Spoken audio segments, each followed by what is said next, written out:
So now we're going to continue our discussion of how the real world and the virtual world interact with each other in online-offline competition. So if you look at the slide, there are 5 companies that I'm going to speak about, and this is actually very exciting for me because these are companies I've had the pleasure of working with in terms of analyzing their data and also doing some research, trying to also help out the management team a little bit. First one's a company called netgrocer.com. It was really one of the very, very early companies in the internet, selling non-perishable groceries starting in about May 1997.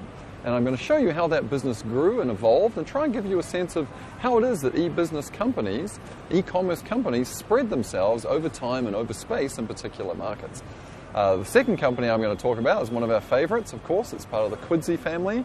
That's diapers.com, which began life in 2005 at 1-800-diapers.com. In fact, you may see a little bit behind me, I'm actually still here in the Quidsi warehouse, again, backgrounded by 1,200,000 square feet of warehouse space, robots and so on, shipping diapers and all kinds of stuff all over the United States. The third company we're going to talk about, warbyparker.com.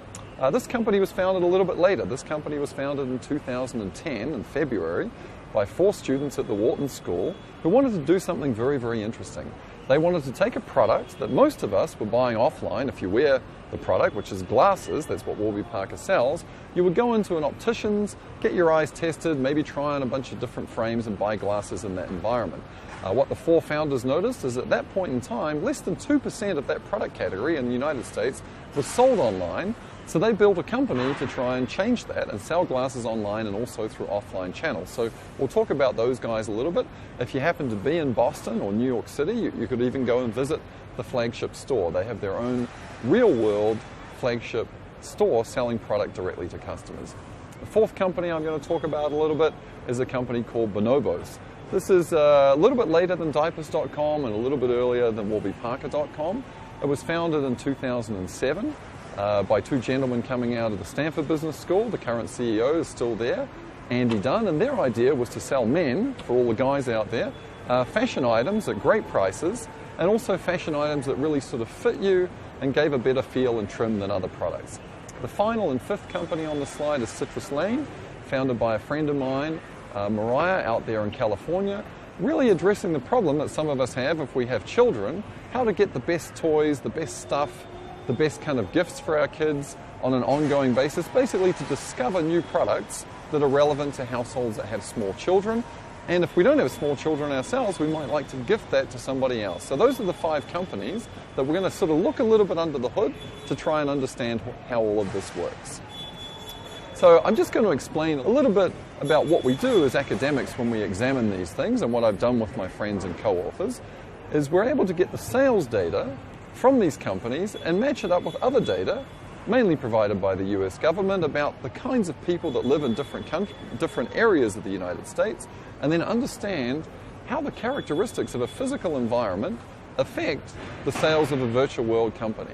So why is it that one zip code has very, very low sales of diapers.com products and another one may have thousands and thousands of customers? Those were the things we were trying to understand, and that was the data that we used to do it.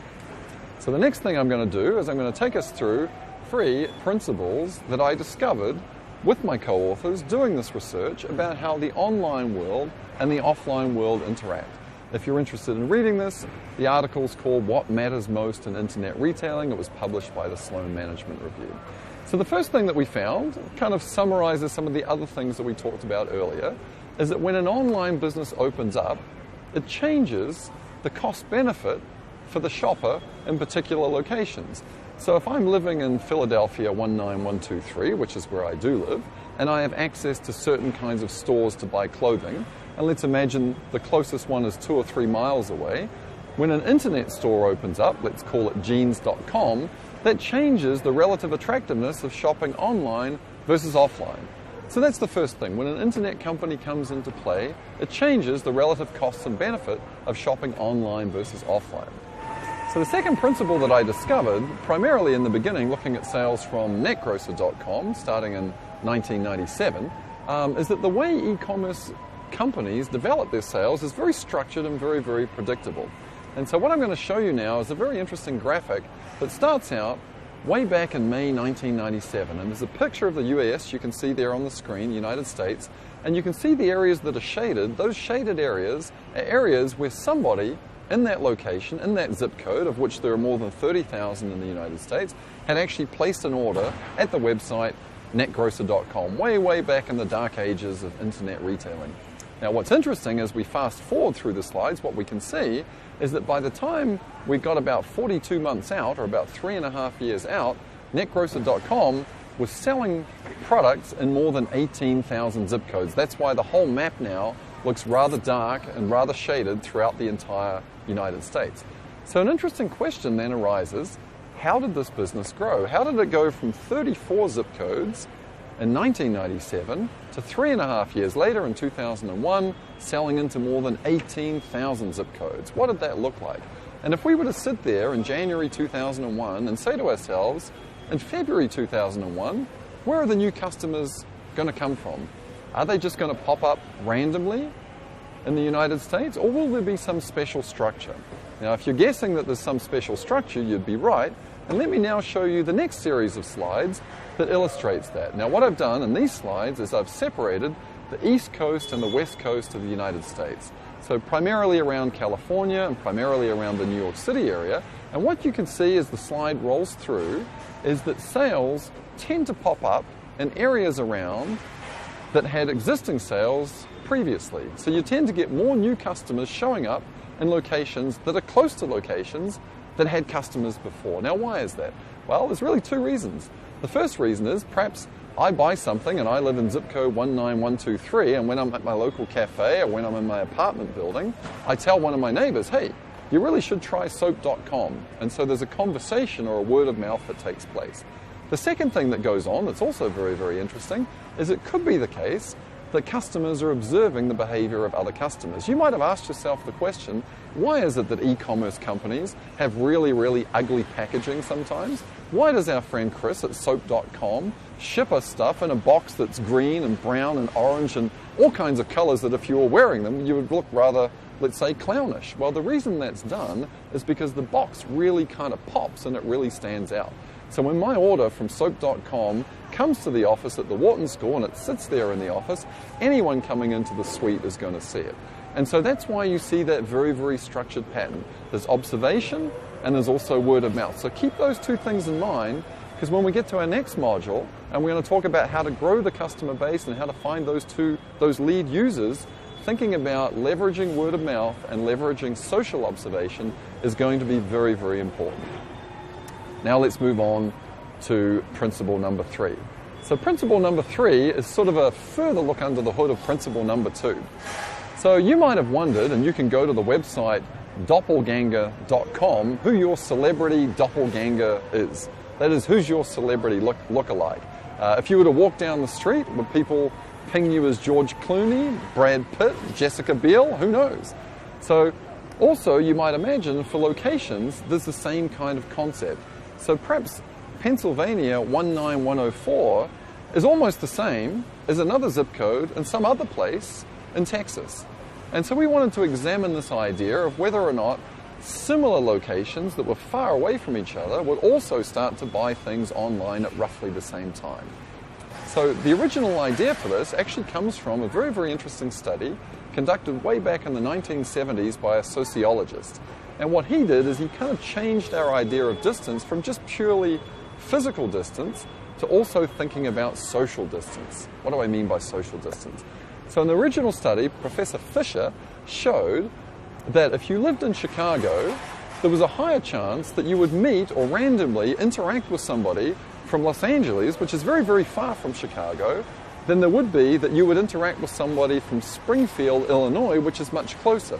So even though Chicago and Springfield are close together, in many other ways they're quite different. The kinds of people that live there, the way they think, the stuff they like is very different.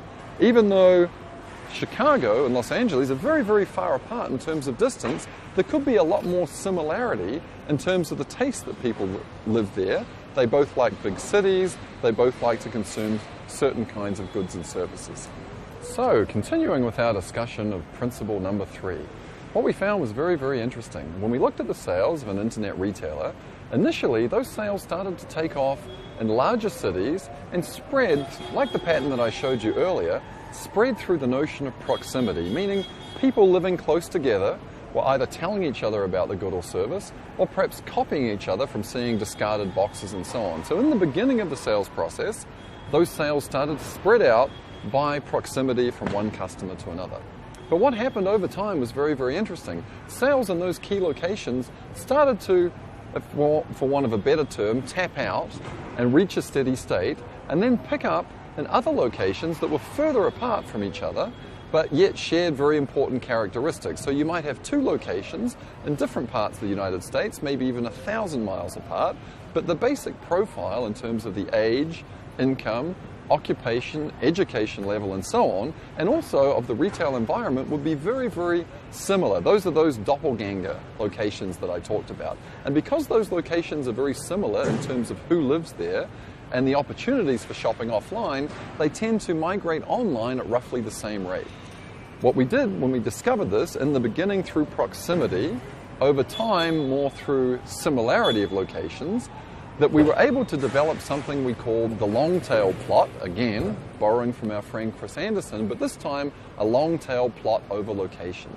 So if you look at the slide, what you'll see on the x-axis different locations in the United States, and the y-axis is the level of sales. So the sales start very, very high in the best location, and then they taper down to the lower locations, but those lower locations that generate small sales levels individually are still very, very important for an e-commerce company. That's the key takeaway. You can't just survive by hitting the big markets, you have to also hit the many smaller markets that collectively add up to a lot. It's the same idea as Chris Anderson's long tail, but this time, if you think back to that previous discussion, this time the x-axis is about location as opposed to being about products.